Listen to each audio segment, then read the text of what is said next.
Let's get into the reviews, guys. That was our new section of the episode. Reviews, first one. The Smashing Machine. Now, Smashing Machine, Roofman, I haven't seen. You guys went to the screenings for that. It's not out for the public yet. Civilians, sorry. Yeah, for the civilians. Hey, yo, that's our audience, man. You know what I mean? Chill out. I mean, he's a civilian too. Yeah. Nah, I'm not. I'm Bobby Brown, bro. I'm Bobby Brown. Okay. You don't want to be Bobby Brown. Why do you want to be Bobby Brown? Do you know his history? Bobby Brown's a divisive character, bro. He's done some very, very bad things, bro. Yeah, but I'm not. I'm talking about Bobby Brown, not in those stuff, in the other stuff. Oh, the creativity. Do you know what I'm saying? This guy's crazy. You know what I mean? The spontaneity. Cokehead, bro. All right, Smashing Machine. Triz, I'll start with you. What do you think, man? I know you're a big fan of The Rock. I'm hearing a lot of great things about the performance. Not that many great things about the movie, but I'm hearing the performance is solid though. So chat to me. Okay, cool. I will tell you this. It is a very good movie. It is one of the best movies of the year, I think, in my honest opinion. Is it a film that's going to be for everybody? No, I don't think so, because I think if you're not like too clued up on the history of Mark Kerr, that's the first thing. 2, you might not be into combat sports, or you might not be into sports in general, so that might even throw you off a little bit. But I think as a film, Benny Safdie, I mean, he doesn't disappoint in this one, and the performance of The Rock, like, the thing is, I know they keep saying this whole thing. He's like, yeah, I wanted to transform. I really wanted to change. Blah, blah, blah. And I feel like, if I'm being honest, I feel like I've seen him act like this before. Do you know what I'm saying? In like Walking Tall or something like that. I've seen this kind of caliber of acting before. It's just because we haven't seen it in a very, very long time from him. I thought what was the most the great thing about his performance was how he changed his speech pattern. How he would speak like a gentle giant, basically. You know what I'm saying? So big, like so muscular and all this kind of stuff, but so friendly and so, you know what I mean, so nice. And I think that was probably the best part for me for the in regards to the performance. Physically, I think that guy can do what he wants. You know what I mean? Turn the juice on and turn it off. So it's not really too much of a task in that sense. But this guy was big, man. He was larger than life in this movie. I can't lie, bro. I think he was actually bigger than Mark Kerr, bro. He was. Yeah, Mark Kerr is not that big. Bro, Mark Kerr is a wide guy, but he's not like... Bro, this guy... Wayne is tall as well. Like. This guy... It wasn't as cut up as he was. Yeah. This guy was mad. Yeah. He was looking crazy. And the prosthetics, man, that did it, man, they were nuts, bro. Like, like there was some scenes, bro, where you look at his face, bro, it was completely different, bro. Yeah. Completely different. But all in all, I'm going to say it was a wonderful film. I had a really good time getting to see the man himself, and Emily Blunt's performance as well. She was great. And you know what? I think... Oh, wait. Wasn't there an appearance from The Rock and Emily Blunt? Yes, the screening. Yeah, that's what you meant? Yeah, sorry. Yeah, okay, yeah. that's sick. They was there at the screening. But I think Emily Blunt was the best person to cast beside him. Obviously, they've got such a good history together, like working together. And I think it was probably the best choice because it's probably allowed him to express himself more and be more comfortable in what he was doing. Not that he couldn't have done it with someone else, but I think... Because he knows how you mean. Yeah, you got the best out of Dwayne Johnson, you know what I'm saying, in that role. You could take more risks, Yeah. I mean, I don't know about kissing up someone else's wife, but, you know what I'm saying, fair enough. They're professionals, bro. It's good acting. They're professionals. All right, then... You know what I'm saying? I'm not an actor. you know what I'm saying, bro? But yeah, man, great. You enjoyed movie, man. I had a really good time. Hashi? This is the Dwayne Johnson I've always wanted in regards to the acting. You know what I mean? Because this is the guy that I saw this is the talent that I saw all those years ago. Yeah. This is the man that I wanted to see in the cinema year in, year out. And then we got what he became, Mr. I am the highest paid guy. I make this continuous... Hey, man, get your money, man. You know what I mean? Conveyor belt of slop and all Feed this your kind of family. stuff, yeah? Fair play, whatever, yeah? This movie is a showcase of a great acting performance, one that I believe should be nominated for an Academy Award. Before I said, I'm not too sure, him and Aaron, and all that kind of stuff. But after this, such a good performance, such a nuanced performance in regards to the affectation, the speech pattern, as Triz already mentioned. The fact that even the movements, I'm not gonna lie. Even the movements. I was looking at the trailers, like he throws double legs like him. Oh yeah. He punches like him. Yeah, like, he gets everything right. He gets the fact that how Mark was in regards to like before a fight, how he was like stoic in the zone. Yeah. Like he really got that. There was a couple of great scenes where he's basically essentially like ignoring Dawn, Emily Blunt's character. He did it so well in regards to the performance. Like Triz said, having Emily Blunt there, safe pair of hands. She's gonna always be great. Now, does she do a lot? No, but she does a lot with a little, I would say. I think one scene in particular where she really... Yes, where she really had her time to shine. And I think that's one of the best scenes of the movie, I think. Because it was a prolonged scene, but it really, really showed kind of like that time in Mark's life. Like, it was a real if you don't want to get encapsulation. into spoilers, by the way, you can. Yeah, we'll get into it a little bit at the end. But like... I know the story, it's fine. But yeah, exactly. For me, Benny really directed as well. What he did with the kind of the image in regards to different kind of like film, he like using kind of film that was very, very prevalent in the kind of like 80s and 90s and early 2000s, all that kind of stuff. During the Pride Days, basically. During the Pride Days, essentially, kind of thing. Bro, so yeah. Sorry, go on. Yeah. So that was really great to see. Them shooting on location was amazing. And then this guy turned to me and goes, Japan basically still looks like this. I was like, wow. Yeah. 'Cause I thought they kind of like aged down the city, because it's a great shot of him in a taxi going towards, a stadium. And you look in the streets and you see all these old cars and you think, oh my goodness, they paid for all of this. And just like, nah, that's how it looks. And just probably got some cars only. It literally still looks like that right now. Which is crazy, bro. I remember the first cab I got into, I was like, blood, where the hell was this car made? Bro, this was like the 60s, bro. What vehicle is this? But so I believe, when I saw that scene, I was like, damn, bro. Yeah. I was like, that's lit. But what I was going to say, sorry, but you can finish. The last thing I'm going to say is just Benny hit it out of the park. Great music choices, great direction. I think some of the ways that he kind of like fast forwarded the story that we know was really well done in regards to the adaptation of the documentary. I really liked it, man. Love the ending. I love the pacing. A lot of people didn't like the pacing, but maybe because I know the story so well. Yeah, I think maybe it's that. And also, I'm so glad he chose to not talk about the start of his career where he was winning. The Olympics. Talk about about the worst part of his career, and that was outstanding. But yeah, go on. I was gonna say, what I really liked is that it's so weird. Obviously, Mark Kerr and obviously Dwayne Johnson are obviously two different people, but some of the things that like Mark Kerr does is the opposite of maybe potentially what we kind of think Dwayne Johnson is. So, for example, like there's a whole thing that The Rock doesn't sign autographs. For example, one of the first scenes in the movie, in real life? Yeah, in real life. Oh, okay. One of the first scenes in the film is he signing the kids. Autograph. He's like, of course, I'd love to sign that. Man. You know what I mean? When he says no fighting. No fighting. You know, that kind of. And it's so funny because that's just it's like it's a complete parallel from what we think The Rock is. And then the fact that obviously Dwayne Johnson doesn't lose. He's in every movie. He can't lose in the movie. And in this movie, he's losing so much. You know what I mean? He's not forget about just losing like a fight, but he's losing battle with like substance abuse. You know what I'm saying? Losing a battle with his relationships. You know what I'm saying? That kind of stuff. So it's such a. I can see why picking an actor like Dwayne Johnson for this role was so like kind of pivotal, and it kind of made the movie, in my honest opinion. You know what I'm saying? I feel like you could have had anyone to do it, but it meant more being Dwayne Johnson. Do you know what I'm saying in the film? And it's just a well put together film. And what I loved, because I watched Benny Safdie kind of they were going through like some film, all this kind of stuff in it, right? And he was like how.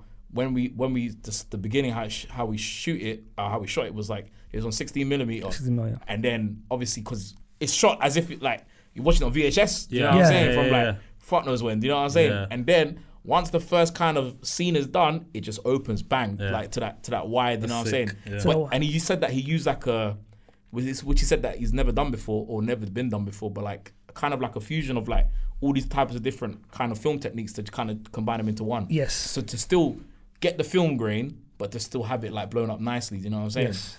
But it was great, man. And it's so strange because they've also like incorporated IMAX as well. So it's a very like small story on the biggest possible stage. It looks like it because like, especially in the trailer, those shots in the Pride Arena, especially like those long shots, those far back shots, I can imagine that would look amazing on a big screen. So yeah, it makes sense. But what you're saying makes sense. Like if you're not a fan of MMA, you might not see this as, I think because we're like long-time MMA fans and we know his Mark Kerr's story, it might mean something different to us. Yeah. But yeah, I can only like talk about from what I've seen. But from what I've seen, he looks like he gets Mark Kerr down. Like he knows what he's doing. Yeah, I think he should be very proud of this performance. I think this is a movie that's been a long time in you know what I mean in the running for like his own career, that kind of thing. Because he's in his 50s now. Do you know what I'm saying? I'm not saying you can't make Jumanjis and all that kind of stuff here and there. Do you know what I'm saying? But like he's in pre-production.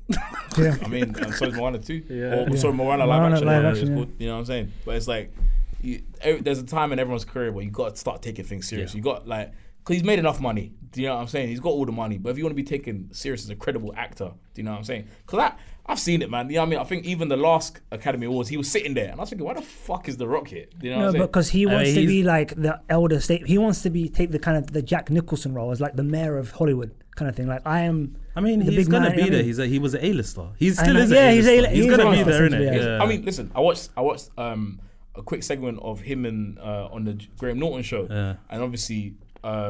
McConaughey was talking that story about, you know what I mean, about how he took that break to get like True Detective. He keeps on talking about it. It's funny. He says it the exact same way that he said it. You know what I mean, every time. He's got it. Which is funny. But Bring your mic a bit. oh, sorry.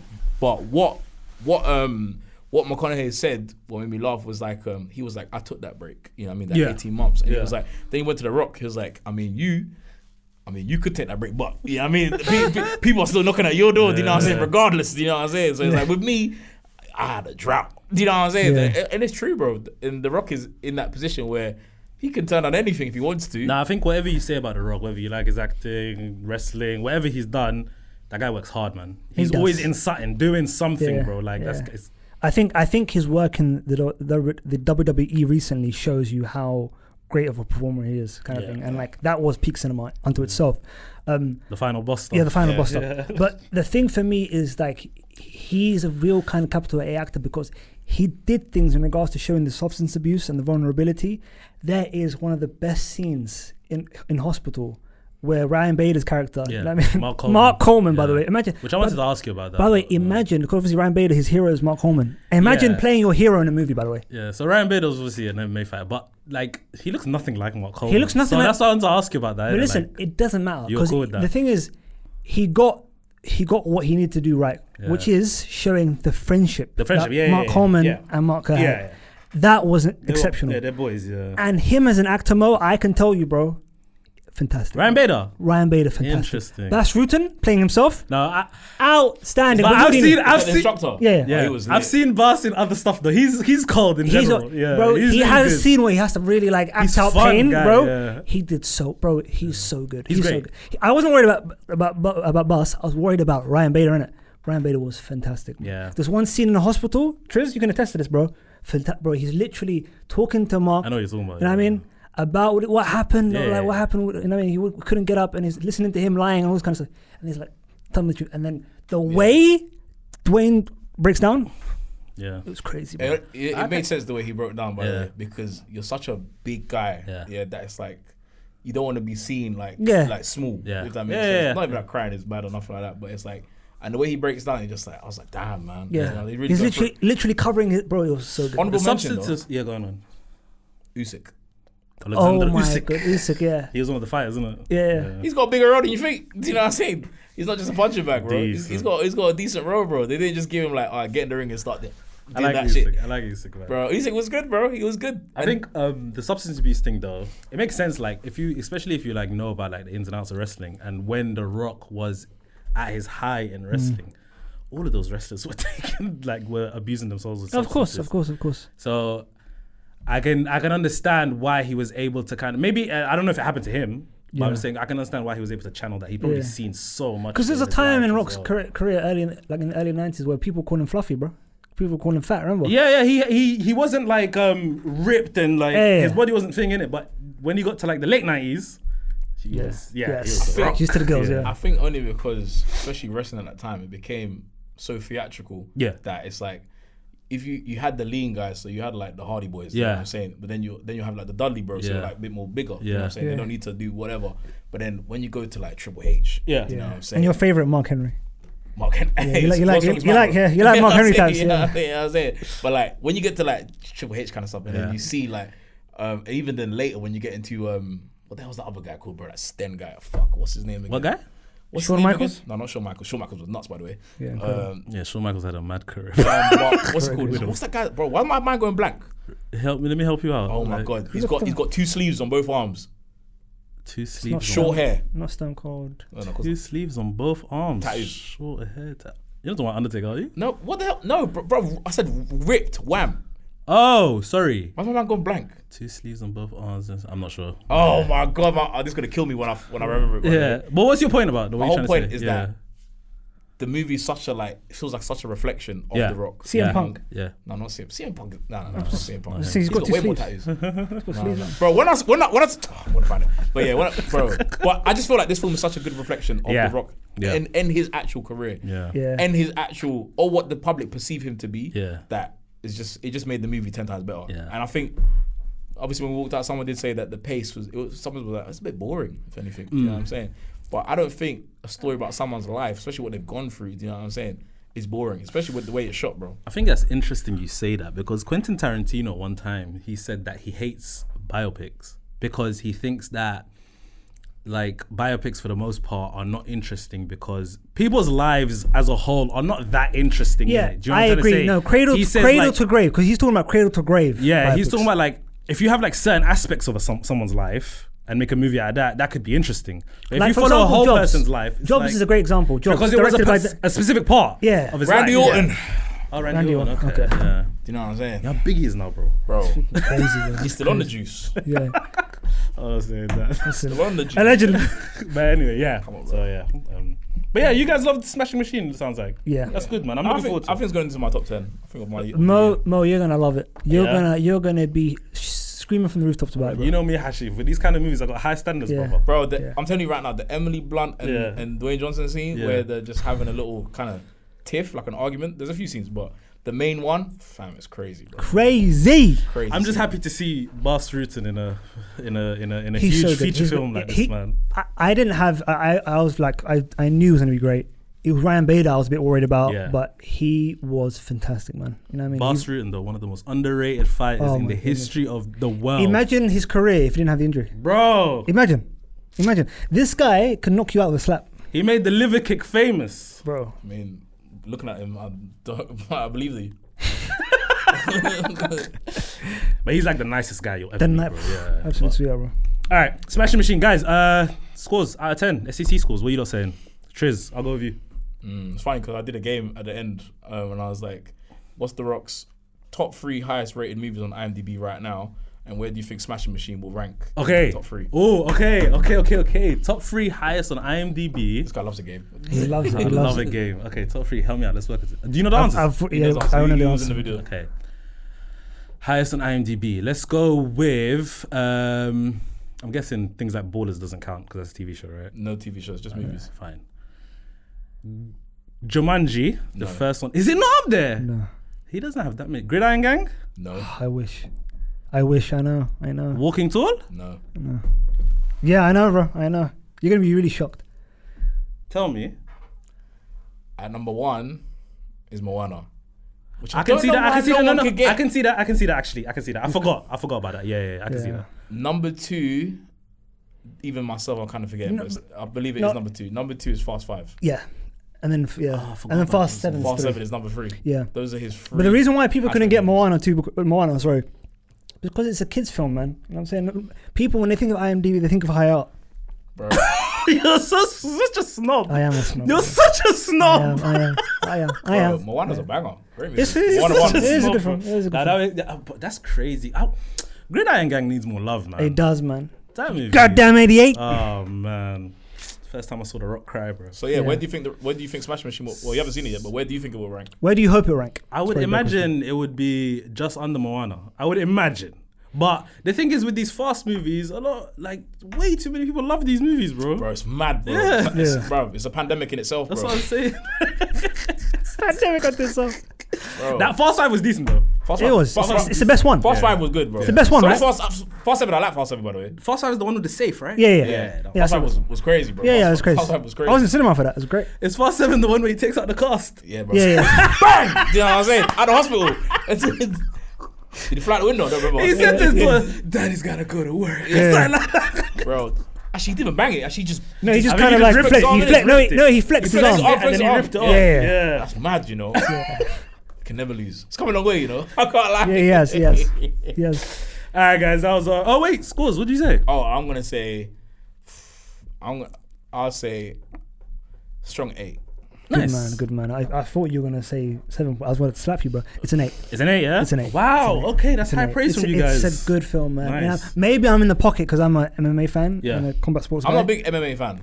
You know what I'm saying? Yeah. I'm not a big one at all. Yeah. I'm just, you know what I mean? I try to take You're a big rock fan though. So I like the rock. I do like the rock a lot still. You know what I mean? That's my dream jungle. You're gonna love the end, by the way. You're gonna love the end. Nice. Okay. I didn't want to spoil that bit for you, so I never said it. Yeah. Okay, cool. See. All right.